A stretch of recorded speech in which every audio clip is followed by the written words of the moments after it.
আমার নবী যে জীবিত তার বড় একটা প্রমাণ হলো আমার নবীর কোনো জানাজা হয়, আমার নবীর জানাজা হয়েছিল? জানাজা হয় নাই। আমার নবী যখন দুনিয়া থেকে পর্দা করলেন, দুনিয়া থেকে চলে যাওয়ার পরে সাহাবায়ে কেরাম বলা বলি শুরু করলেন যে আমার নবী পর্দা করেছেন। ফারুক আজম তরবারি হাতে নিয়ে বলছেন, ফারুক আজম তরবারি হাতে নিয়ে বলছেন, যেই ব্যক্তি এই কথা বলবে আমার নবী মারা গিয়েছে, আমি তার গর্দান দ্বিখণ্ডিত করে ফেলবো, তার গর্দান আমি দ্বিখণ্ডিত করে ফেলবো। আমার নবী মরতে পারে না। আমি ফারুক আজমের বিশ্বাস হলো আমার নবী এখনো জীবিত।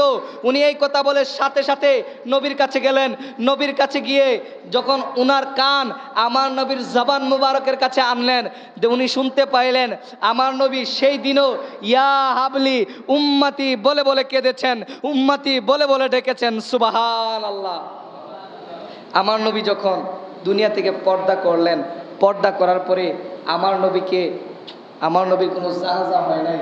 হযরতে জালালউদ্দিন সুয়ুতী রহমাতুল্লাহ আলাই উনি কিতাবের মধ্যে লিখতেছেন সুন্দর করে, আমার নবী সোমবারে দুনিয়া থেকে পর্দা করেছেন, আমার নবীকে দাফন করা হয়েছে বুধবারে রাতে। 3 দিন জমিনের উপরে আমার নবীর দেহ মোবারক ছিল। আরে ভাই, দুনিয়ার কোনো লাশ 24 ঘন্টা রাখা যায় না।